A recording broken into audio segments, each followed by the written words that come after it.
শিক্ষকদেরকে অভাবের মধ্যে রেখে শিক্ষার্থীদের উপকার করা, দেশ গঠন করা সম্ভব হবে না। যারা দেশটাকে টিকিয়ে রাখেন, যারা বাংলাদেশকে নানা ধরনের গুজব থেকে, নানা ধরনের সংকট থেকে উদ্ধার করেন, যারা আমাদের শিক্ষার্থীদেরকে সচেতন করে গড়ে তোলেন, তাদের প্রতি অবহেলা এটা গোটা জাতির প্রতি অবহেলা হিসেবে চিহ্নিত হয়। আমরা যদি আমাদের দেশটাকে নিয়ে সত্যি চিন্তা করি, বাংলাদেশটাকে যদি আমরা নতুন করে করতে চাই, আমরা যদি চাই আমাদের শিক্ষকরা আমাদের শিক্ষার্থীদেরকে সঠিকভাবে গড়ে তুলবেন, সঠিক জ্ঞানের শিক্ষা দিবেন, সঠিকভাবে তাদেরকে দক্ষ এবং যোগ্য করে গড়ে তুলবেন, তাদেরকে সচেতন করে গড়ে তুলবেন, তাহলে সবার প্রথম শিক্ষকদের প্রয়োজনের প্রতি আমাদেরকে মনোযোগ দিতে হবে। প্রিয় দর্শক শ্রোতা, আপনাদেরকে দৈনিক শিক্ষার আলো ইউটিউব চ্যানেল এবং ফেসবুক পেজে স্বাগতম। সারা দেশের শিক্ষক মন্ডলী এখানে উপস্থিত হয়েছেন। আমরা আমাদের বোঝাপড়া যখন শুরু হয় তখন থেকেই আমরা শুনি যে শিক্ষায় জাতির মেরুদণ্ড আর শিক্ষকেরাই হলেন জাতি গড়ার কারিগর। যাদেরকে জাতি গড়ার কারিগর বলা হলো, সেই কারিগররা যদি নিজের সংসার চালাতে না পারেন, চিকিৎসার খরচটুকুও না পান, বাসা ভাড়া দিতে না পারেন, কোন উৎসবে অংশগ্রহণ করার মতো সামর্থ্য যদি তার না থাকে, সেই কারিগরের পক্ষে কি একটা জাতি গঠন করার মতো পরিস্থিতি হওয়া সম্ভব? আমাদের শিক্ষকেরা চিকিৎসার ভাতা পাবে না, আমাদের শিক্ষকেরা বাড়ি ভাড়ার ভাতা পাবে না, আমাদের শিক্ষকেরা পর্যাপ্ত পরিমাণে উৎসব ভাতা পাবে না, আমাদের শিক্ষকদেরকে এখন অবহেলার মধ্যে রেখে আমরা কি বাংলাদেশকে সামনের দিকে এগিয়ে নিয়ে যেতে পারবো? এখানে যেসব শিক্ষকেরা আপনারা উপস্থিত হয়েছেন, আপনারা সেই সব মানুষজন যারা একজন শিক্ষার্থী তার জীবনে প্রথম পর্যায়ে যখন শিক্ষার সঙ্গে সম্পর্ক শুরু করে, ঠিক সেই সময়টাতে আপনারা তাদেরকে মানুষ হিসেবে গড়ে তোলেন।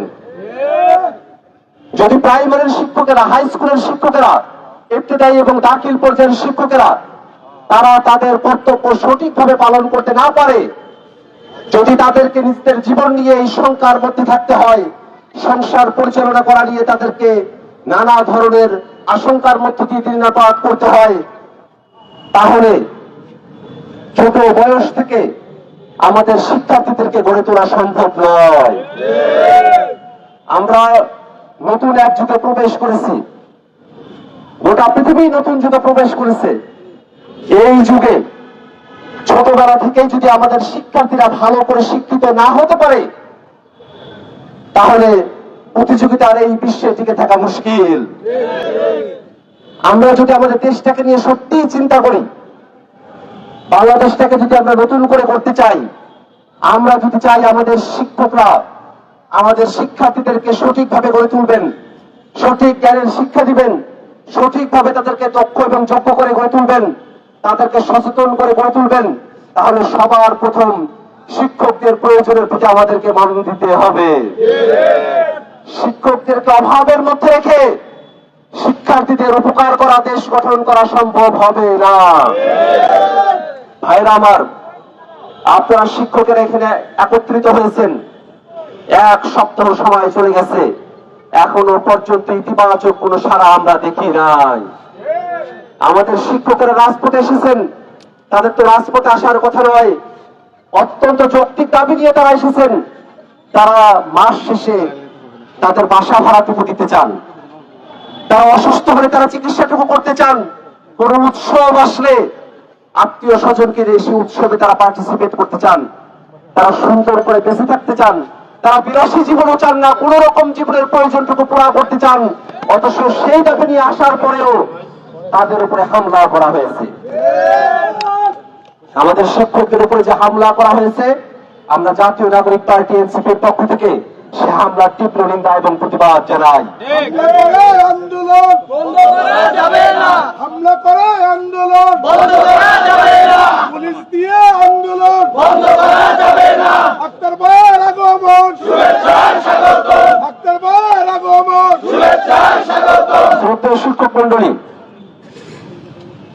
আপনারা যে যৌক্তিক দাবি নিয়ে এসেছেন, জাতীয় নাগরিক পার্টি এনসিপি আপনাদের এই যৌক্তিক দাবির সঙ্গে সর্বাত্মকভাবে একাত্মতা ঘোষণা করছে।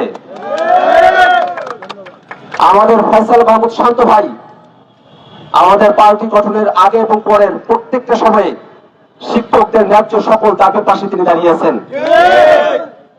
আমরা মনে করি আমাদের শিক্ষকদের পাশে দাঁড়ানো আমাদের কর্তব্য। আমরা রাজনীতি শুরু করেছি বাংলাদেশের মানুষদের নাগরিক অধিকার এবং মানবিক মর্যাদাকে ফিরিয়ে দেওয়ার জন্য। যদি আমাদের শিক্ষকেরা মর্যাদাপূর্ণভাবে তাদের জীবন পরিচালনা করতে না পারেন, তাহলে জাতির মুক্তি আদায় করা সম্ভব না। এই কথা আমরা বুঝি বিধায় অন্য রাজনৈতিক দলের প্রতিপক্ষের ঘোষণা দিয়ে নয়, শিক্ষকদের পাশে দাঁড়ানোর নিয়তে আমরা এখানে এসেছি। আমাদের শিক্ষক ভাইরা তারা অনশন করছেন, একদিন পেরিয়ে গেছে। না খেয়ে থাকার কষ্ট যারা না খেয়ে থেকেছেন তারাই এটা অনুভব করতে পারেন। আপনারা 2025-এর যেই সময়টাতে আপনারা অনুসরণ করছেন, 2018-র সেই সময়টাতেই ঢাকা বিশ্ববিদ্যালয়ের ভয় ইউনিটের প্রশ্ন ফাঁসের প্রতিবাদে আপনাদের থেকে কয়েকশো মিটার দূরে রাজু ভাস্কর্যের পাদদেশে আমি অনুসরণে বসেছিলাম। সেই সময়টাতে বাংলাদেশের শিক্ষা ব্যবস্থায় যে প্রশ্ন ফাঁসের ঘুরে ধরা ব্যবস্থা তৈরি হয়েছিল, তার প্রতিবাদে আমরা কথা বলেছি। বাংলাদেশের শিক্ষার্থীরা, বাংলাদেশের শিক্ষকরা সেই আন্দোলনকে সমর্থন জানিয়েছিলেন। আমরা মনে করি বাংলাদেশ থেকে যদি প্রশ্ন ফাঁসকে হটাতে হয়, বাংলাদেশ থেকে যদি নকলকে হটাতে হয়, বাংলাদেশ থেকে যদি শিক্ষা বাণিজ্যকে হটাতে হয়, সবার প্রথমে শিক্ষকদের যৌক্তিক দাবিগুলোকে পূরণ করতে হবে। আমাদের শিক্ষকেরা যদি মর্যাদা নিয়ে বাঁচতে পারেন, জাতি হিসেবে আমরা আরো অনেক মর্যাদার আসীন হতে পারবো। ভাইরা আমার, আমাদের শিক্ষক মন্ডলীরা, আপনারা অনেক কষ্ট করেছেন, আপনারা অনেক অসুস্থ হয়ে পড়েছেন, আপনাদের স্বাস্থ্যের অনেক অবনতি তৈরি হয়েছে। আমাদের জাতীয় নাগরিক পার্টির তরফ থেকে আমরা একটি মেডিকেল টিমকে দায়িত্ব দিয়েছি, যে টিমের দায়িত্বে ডক্টর আব্দুল আহাদ ভাই সহ তার সঙ্গীরা রয়েছেন। আপনাদের যে কোনো ধরনের শারীরিক বিপদ আপদের সময়টাতে আমরা জাতীয় নাগরিক পার্টি এনসিপির তরফ থেকে আমাদের মেডিকেল টিম সর্বাত্মক সহযোগিতা নিয়ে আপনাদের পাশে থাকবে ইনশাআল্লাহ। একই সাথে বাংলাদেশের যত শিক্ষকেরা আছেন, বিশ্ববিদ্যালয় থেকে শুরু করে নিয়ে প্রাইমারি স্কুল পর্যন্ত, তাদের যত যৌক্তিক দাবি দাওয়া আছে, সেই যৌক্তিক দাবি দাওয়াগুলো অন্তর্বর্তীকালীন সরকার তার সময়কালে বাস্তবায়ন করবে, সে আহ্বান আমরা সরকারের কাছে রাখতে চাই। গোটা বিশ্বের মধ্যে, এমনকি দক্ষিণ এশিয়ার মধ্যেও আমাদের শিক্ষকেরা সব থেকে বেশি অবহেলিত। আমাদের শিক্ষা খাতে বাজেট থাকে না, আমাদের পেছনেই আমাদের বাজেটের অনেক অংশ চলে যায়। কারা কারা প্রকল্প নেয়, লুটপাট করে টাকা বিদেশে পাচার করে, আর আবার শিক্ষকরা বাড়ি ভাড়া দিতে পারে না, চিকিৎসা ভাতা পায় না। এই বাংলাদেশ আমরা দেখতে চাই না।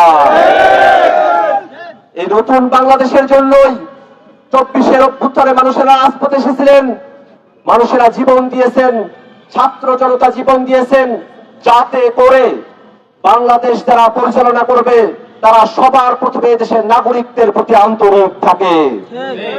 আমরা অন্তর্বর্তীকালীন সরকারের থেকে বাংলাদেশের নাগরিক, বিশেষত এই আন্দোলনকারী শিক্ষকদের প্রতি তাদের আন্তরিকতার অভাব আমরা খেয়াল করছি। এটা নতুন বাংলাদেশের বার্তা নয়। যারা সমাজের সব থেকে সচেতন শ্রেণী, যারা দেশটাকে টিকিয়ে রাখেন, যারা বাংলাদেশকে নানা ধরনের গুজব থেকে, নানা ধরনের সংকট থেকে উদ্ধার করেন, যারা আমাদের শিক্ষার্থীদেরকে সচেতন করে গড়ে তোলেন, তাদের প্রতি অবহেলা এটা গোটা জাতির প্রতি অবহেলা হিসেবে চিহ্নিত হয়। এই কারণে আপনারা যারা এখানে উপস্থিত হয়েছেন, আপনাদের দাবিগুলো অন্তর্বর্তীকালীন সরকার অতি দ্রুত সময়ের মধ্যে পূরণ করবে সে আশাবাদ ব্যক্ত করে এবং আপনাদের আন্দোলনের প্রতি সর্বাত্মক সমর্থন ব্যক্ত করে আমি আমার বক্তব্য এখানে শেষ করছি। ইনকিলাব জিন্দাবাদ। প্রিয় দর্শক শ্রোতা, এই ছিল আমাদের আজকের পরিবেশনা। আমাদের পরিবেশনাটি আপনার ভালো লাগলে লাইক, কমেন্ট, শেয়ার করুন। আজকে এই পর্যন্তই। আল্লাহ হাফেজ। আসসালামু আলাইকুম।